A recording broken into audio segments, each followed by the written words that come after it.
bakoresha bavuze ngo bashake. Icyo tuzi cyo Jack Reacher wahoze ashinzwe umutekano yari umusirikare. Mama yavaga mu Bufaransa, papa yari umusirikare. Umugabo yaje mu gisirikare, yakoze misi Iraq, Afghanistan, ibihugu byinshi. Yakoze akazi ke neza akiri mu gisirikare. Imidari ya silver, bronze, legion merit, imidari yose yabwo umusirikare urenze uwo mugabo Jack Reacher yarayibonye, naryo zina rya filime. Purple Heart izo zose barazimuhaye. Ndetse yari umuhanga cyane mu gisirikare, yakoraga iperereza neza, ariko yarafunze umutwe yatezaga n'akavuyo.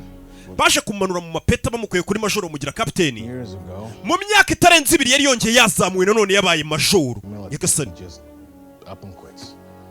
And then for only the second time in his life, he enters the United States and simply aho yaviriye mu gisirikare yaburiwe irengero nta muntu uzanu yagiye. Not according to Social Security and a bank account in Virginia. His pension is deposited. Amafaranga ye yo kuba yaravuye mu gisirikare umushahara we aragenda akawufata kuri Western Union, awufata cash, ntajya akoresha ama credit card buno no makarita mukoresha tuma abantu bamenye aho muri wabikurije kuri ATM wagize gute. Ikindi amafaranga afatwa apana mu izina rye. Mugabo nk'uyu rero twamukura he ko numva bigoye. Uyu mugabo nta n'icyaha kimugaragaro yigeze akora ubu ngubu. Umwicanyi bafashe bivuga ko ari wisha abantu, yababwiye ngo munshakire witwa Jack Reacher. Obviously you don't find this guy unless he wants to be. Jack Reacher bisa nkaho atari we, atari umugabo wo kujya gushaka, ahubwo ni uza kubishakira. There's a Jack Reacher here to see you. Umva hano hari umugabo witwa Jack Reacher uje kubashaka. Bakiri kwibaza Jack Reacher nari yahise aza kubirebera naho bamukura. Kujyashe kubirebera. Can I help you? Nabafasha. James Barr. Nje kure witwa James Barr mwafunze.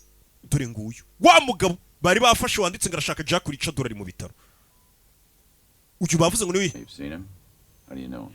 Kumubonye uramuzi? Why was he in protective custody? Kuki mutari mwamurinze? That was an oversight. Ibi byabaye byaturenzeho. Twamufasha tusikare wisho abantu nako ari we wisho umuntu.